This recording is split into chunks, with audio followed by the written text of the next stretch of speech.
तो यहां पर भी तहरीक इंसाफ ने मैदान मार लिया है। जबकि आपको बताते चले कि हैदराबाद से Mian Sarfaraz UC number 29 ward member के गैर सरकारी नताइज आ गए हैं और पीटीआई के मोहम्मद फरूख ने 179 वोट हासिल किए हैं और ये मैदान तहरीक इंसाफ ने अपने नाम किया है। जबकि पीपल्स पार्टी के नजर मोहम्मद 41 वोट लेकर दूसरे नंबर पर है। गैर हतमी गैर सरकारी नताइज के मुताबिक आपको बता रहे हैं, ये रिजल्ट्स जो सामने आ रहे हैं उसके मुताबिक हैदराबाद से आपको बताते चले Mian Sarfaraz UC number 29 ward member के गैर सरकारी नताइज पीटीआई के मोहम्मद फरूख 179 वोट लेकर यहां पर आगे हैं और पीपल्स पार्टी के नजर मोहम्मद 41 वोट लेकर दूसरे नंबर पर हैं। गैर हतमी गैर सरकारी नताइज का सिलसिला के मुताबिक आपको बताते चले हैदराबाद और कराची के मुख्तलिफ अजला से नताइज मौसूल हो रहे हैं। गैर हतमी गैर सरकारी नताइज के मुताबिक Hyderabad Mian Sarfaraz UC number 29 ward member के गैर सरकारी और गैर हतमी नताइज हैं ये, जिसके मुताबिक पीटीआई के मोहम्मद फरूख 179 वोट लेकर आगे हैं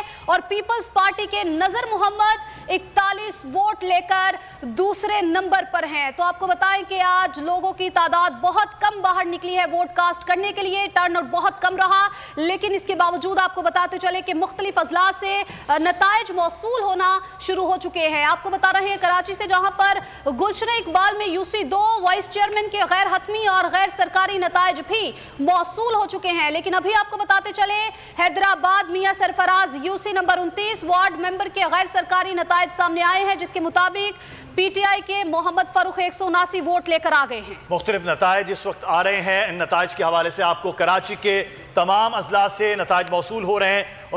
उन नताइज के हवाले से आपको बता रहे हैं कराची गुलशन इकबाल यूसी 2 वाइस चेयरमैन के गैर हतमी नताइज मौसूल हो रहे हैं और इस नतीजे के मुताबिक आपको बताएं कि गुलशन इकबाल यूसी 2 वाइस चेयरमैन के गैर हतमी नताइज जो हैं उनका सिलसिला भी जारी है। जमात इस्लामी के अशर अम्माद सिद्दीकी 150 वोट लेकर आगे हैं।